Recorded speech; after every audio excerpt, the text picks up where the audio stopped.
जीवन में कई बार आपको ऐसी आदतें लग जाते हैं जो बचपन से लेकर जवानी तक और जवानी से लेकर बुढ़ापे तक आपका साथ नहीं छोड़ते हैं। कई बार वो आदतें बहुत ही छोटी छोटी सी होती है, पर उन आदतों का आपके जीवन पर बहुत ज्यादा असर पड़ता है। इसलिए श्री कृष्ण कहते हैं, नरक के 3 द्वार हैं, काम, क्रोध और लोभ। जो व्यक्ति कामी प्रकृति का हो, जिसके मन में लोभ होता हो और जो अत्यधिक क्रोधी स्वभाव का होता हो, उसके लिए नरक के द्वार सदैव खुले होते हैं। अर्थात ऐसे व्यक्ति जो केवल नरक में ही जगह मिलती है। कई बार कुछ छोटी छोटी सी आदतें धीरे धीरे करके बड़ी हो जाती है, फिर आपके लाख चाहने और कोशिशों के बाद भी वो आदतें आपसे अलग नहीं होती है, जिसकी वजह से आप बहुत ज्यादा तकलीफ में आ जाते हैं। जीवन में आप सारे काम कीजिए, किसी भी काम को करने में कोई गलत बात नहीं, लेकिन जब आप अपनी सीमाएं लांघ देते हो, उस काम को बार बार करते हो, उसे अपनी आदत बना लेते हो, तो वो फिर गलत हो जाता है। वो काम न रह के आपकी आदत बन जाती है, जिसकी आपको तलब लग जाती है और आप चाहकर भी उससे छुटकारा नहीं पा सकते हो। बुरी आदतें आपको लगती कैसे है? किसी भी काम को पहली बार आप यही सोच के करते हो कि एक बार ट्राई कर लूंगा, उसके बाद कभी नहीं करूंगा।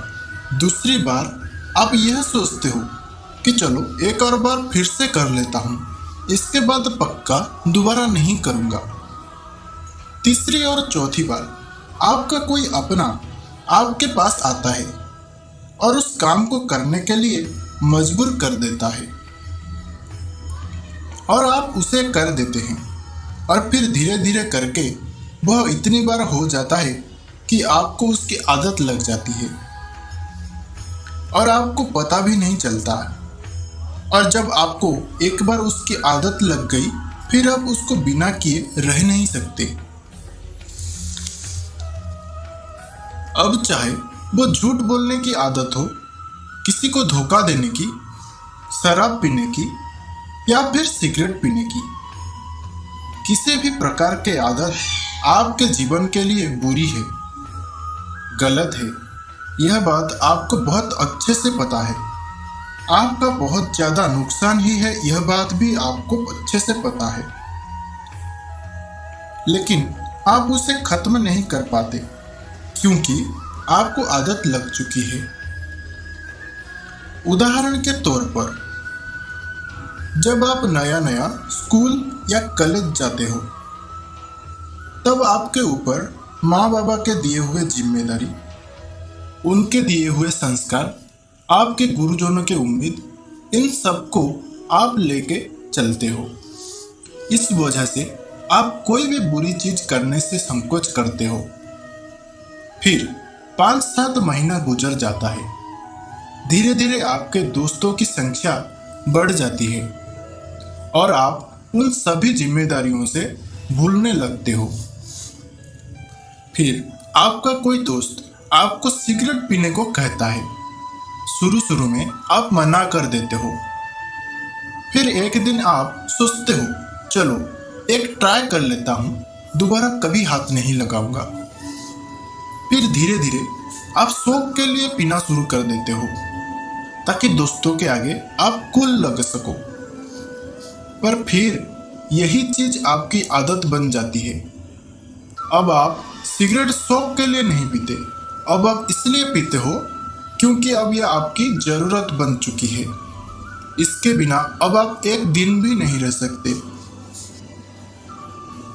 आप सोच कर देखिए कि सिगरेट पीते पीते यह बोलने से कि यह मेरी लास्ट सिगरेट है, इसके बाद नहीं पीऊंगा, क्या किसी व्यक्ति ने आज तक सिगरेट छोड़ी है, शराब छोड़ी है या फिर कोई और बुरा काम छोड़ा है? नहीं छोड़ा है ना? तो फिर सोच कर देखिए कि आप ऐसे क्यों बोलते हैं कि आपकी आदतें भी इस प्रकार से बोलने से या फिर थेरेपी करने से छूट सकती है। बिल्कुल नहीं। इंसान की एक और आदत होती है, वो शायद आज से नहीं बल्कि जब से धरती का निर्माण हुआ है, तब से मानव सभ्यता का उत्पत्ति हुआ है, तब से चली आ रही है। वो है खुद से झूठ बोलने की आदत, अपने आप को धोखा देने की आदत। और इसीलिए तो शायद आपने भी अपने आप को कई बार धोखा देते रहते हैं। सोचते रहते हो कि सिर्फ बोलने से आप यह कर जाएंगे, जबकि आपको भी पता है कि आप उस बुरी आदत को छोड़ नहीं पाए और ना ही कभी छोड़ पाएंगे। यदि वाकई में आप उन बुरी बातों को, उन बुरी आदतों को छोड़ना चाहते हो, तो आपको आज, अभी और इसी वक्त से फैसला लेना होगा कि आज के बाद मैं उस चीज को, उस काम को कभी नहीं करूंगा। फिर और एक सवाल आता है कि क्या आप अपने ऊपर नियंत्रण रख सकते हो? यदि आपने आज अपने आप से वादा किया है, तो क्या आज, कल, परसों, एक सप्ताह, एक महीना आप अपने ऊपर नियंत्रण कर पाए? अपने आप से पूछिए। और यदि नियंत्रण नहीं कर पाए, फिर से वही चीज करी, तो आपने मन को शांत करके एक जगह बैठिए और अपने आप से पूछिए कि कौन सी ऐसी चीज है जो आपको उन बुरी बातों और बुरी कर्मों को करने पर मजबूर कर रहा है। अपने आप से पूछिए कि क्या उस चीज के बिना आपका जीवन चल नहीं सकता? उसकी वजह से जो आपका जीवन खराब हो गया है, तो क्या आप ऐसे ही अपने जीवन को खराब होने देंगे? और उस बुरे आदत के कारण जो पाप आप वहन कर रहे हैं, क्या उसमें आपका कोई दोस्त, रिश्तेदार, दुश्मन, भागीदार होंगे? आपको दस्यु रत्नाकर की कहानी याद ही होगा ना? क्या हुआ, याद नहीं आ रहा? चलिए छोड़िए, आपको महर्षि वाल्मीकि जी याद तो होंगे ही। क्या आपको मालूम है, दस्यु रत्नाकर और महर्षि वाल्मीकि दोनों एक ही इंसान थे। यह कहानी है सत्ययुग के मध्य भाग की। सुदूर किसी जंगल में एक लकड़ी काटने वाला आदमी अपने छोटे से परिवार के साथ रहता था। उसका नाम था रत्नाकर। उसके परिवार में उसकी माता, उसकी पत्नी और उसके 2 बेटे थे। हालात से गरीब पर दिल में ईश्वर के लिए प्यार लिए उनका यह छोटा सा परिवार बहुत ही मुश्किल दौर से गुजर रहा था। खाने को एक वक्त की रोटी मिल जाए, वही बहुत बड़ी बात होता था। एक दिन रत्नाकर की पत्नी बोली कि उसकी साड़ी बहुत पुरानी हो गया है और जगह जगह से फट गया है, उसको एक नई साड़ी चाहिए। रत्नाकर मुस्कुराए और बोले, थोड़ी दिन और रुक जाओ, मैं लकड़ी बेचकर कुछ पैसे इकट्ठा कर रहा हूँ, फिर मैं तुम्हें नई साड़ी ला दूंगा। 1 महीने के बाद जब रत्नाकर के पास कुछ पैसे हो गए, तो वह साड़ी खरीदने के लिए घर से निकल पड़ा। जंगल के रास्ते जाते वक्त उसको कुछ लोग मिले। वो लोग रत्नाकर से शहर तक जाने का रास्ता पूछने लगे। रत्नाकर बोला कि वह भी शहर ही जा रहा है अपने पत्नी के लिए साड़ी लेने। उसने कहा कि आप लोग मेरे साथ चलिए, मैं आपको छोड़ दूंगा। वो सब धीरे धीरे जंगल के कांटे भरे रास्ते को पार करके जा रहे थे। अचानक रत्नाकर के सिर पर बहुत जोर से किसी ने मारा और वो वहीं पर बेहोश हो गया। जब उसकी आंख खुली तो वो पाया कि वो सब लोग जा चुके थे और उसने जब अपना मुनीर चेक किया तो पाया कि उसके सारे पैसे उन लोगों ने लूट लिया था। वो सारा पैसा जो रत्नाकर ने पूरे 1 महीने कठिन परिश्रम करके कमाया था, उसे अत्यंत दुख हुआ और वो पहाड़ी की चोटी पर चढ़ के बैठ गया। सोचने लगा कि मैं कैसा पति हूँ जो अपनी पत्नी की लाज रखने के लिए एक मामूली सी साड़ी भी खरीद नहीं पाया। यह सोचते सोचते उसने खुदकुशी करने की सोची और उस पहाड़ी से छलांग लगाने ही वाला था कि पीछे से एक भारी आवाज से किसी ने कहा, यह तुम क्या कर रहे हो मित्र? उस आवाज को सुन के रत्नाकर के पैर अपने आप रुक गया। फिर वो पीछे मुड़कर देखा तो पाया कि एक अधेड़ उम्र का हट्टा कट्टा आदमी खड़ा हुआ था। वेशभूषा से वह एक दस्यु यानी लुटेरा लग रहा था। रत्नाकर उसे देखकर गुस्से से बोला, मेरे पास कुछ नहीं है, जो कुछ था वो सब पहले ही किसी ने चुरा लिया। अब मेरे पास कुछ नहीं है, मुझे मरने दो। वो आदमी बोला, चिंता मत करो, मैं तुम्हें लूटने नहीं आया हूं, तुम आओ मेरे साथ। रत्नाकर हैरानी से पूछा, तुम्हारे साथ क्यों आऊं? वो आदमी बोला, तुम आओ तो पहले। रत्नाकर चोटी पर से नीचे उतरा और उस आदमी के पीछे पीछे जाने लगा। वो आदमी एक झोपड़ी के पास आके रुका और रत्नाकर को कहा, अंदर आओ। रत्नाकर उस झोपड़ी के अंदर जब पैर रखा तो उसके अपने आंखों पर यकीन नहीं हुआ, क्योंकि उस छोटे से झोपड़ी के अंदर बेशकीमती हीरे, जेवर, कीमती साड़ियां, सोना सब कुछ भरा पड़ा था। रत्नाकर यह देखकर हैरान हो ही गया कि वो आदमी उसके पास आया और उससे पूछा कि तुम क्यों अपनी जान लेना चाहते थे। रत्नाकर उस व्यक्ति को पूरी बात बताया। फिर वो आदमी 4-5 अत्यंत मूल्यवान साड़ियां लेके रत्नाकर को दिया और कहा कि जब तुम्हें लगे कि तुम गरीबी को हरा नहीं सकते तो अमीरों से उनकी अमीरी छीन लो। रत्नाकर वो साड़ियां लेकर वहां से चला गया और घर आकर अपने परिवारजनों को सारी बात बोला। हैरानी की बात थी कि कोई भी ये सोच नहीं रहा कि ये साड़ियां उस व्यक्ति ने किसी और से लूट कर लाया था। सब बहुत खुश थे।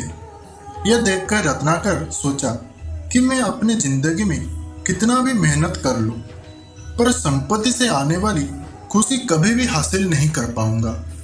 इसलिए उसने दस्यु बनने का निर्णय लिया और अगले ही दिन से वो उस जंगल से गुजरने वाला हर किसी को लूटने लगा। साल दर साल वो लोगों को लूटता रहा, उनकी हत्या करता रहा। फिर एक दिन उस रास्ते से नारद मुनि जा रहे थे। उनके गले में मोतियों का माला देखकर रत्नाकर नारद मुनि को घेर लिया और कहा कि पहले मैं तुम्हारी माला लूंगा, फिर तुम्हारी गला काट दूंगा।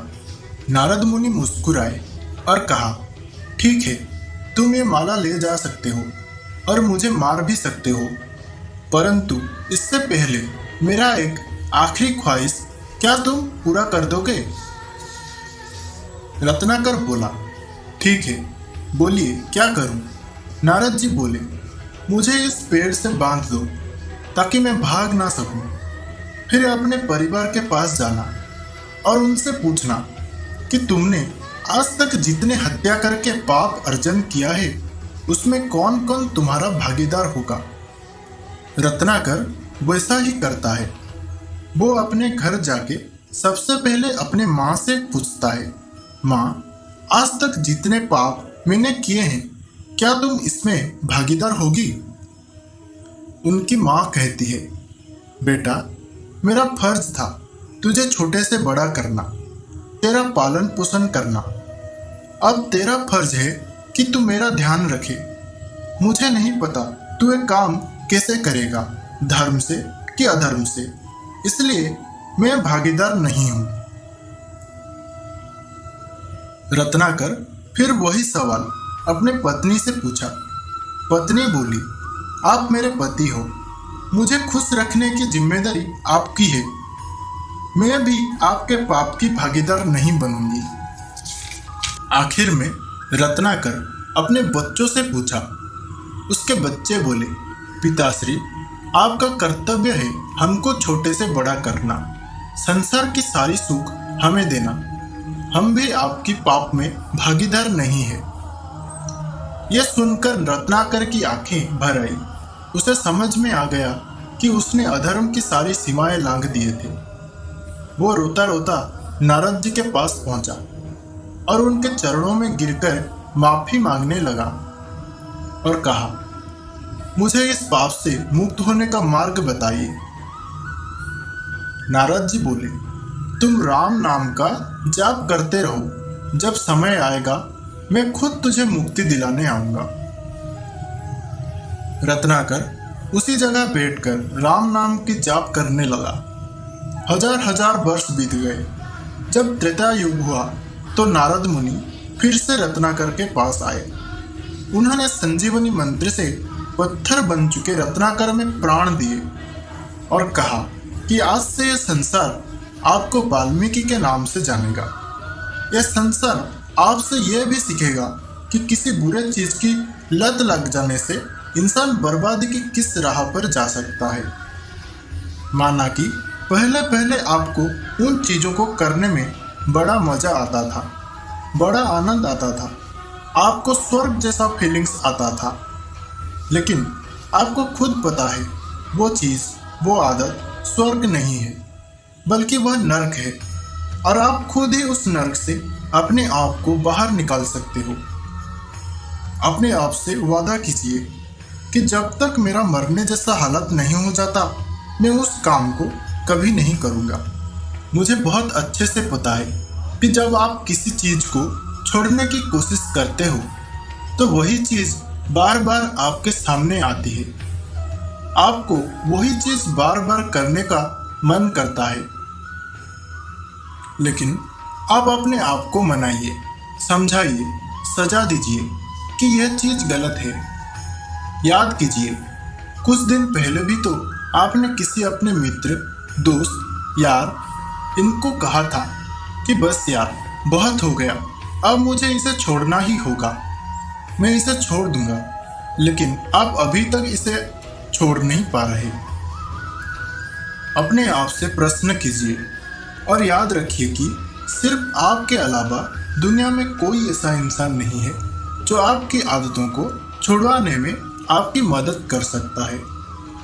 किसी भी गलत आदत को छोड़ने के लिए सकारात्मक रवैया अपनाना बहुत जरूरी है। आपका ध्यान गलत चीज़ों से हटाने के लिए खुद को बिजी रखें। खुद को किसी मनपसंद एक्टिविटी जैसे खेल, किताबें, चलचित्र, संगीत इत्यादि में व्यस्त रखें। कोशिश करें कि आपको अकेला ना रहना पड़े। अगर मेरी बातें आपको पसंद आए तो चैनल को सब्सक्राइब जरूर करें और बेल आइकन पे क्लिक करें ताकि वीडियो की नोटिफिकेशन पा सके सबसे पहले। जय श्री राम।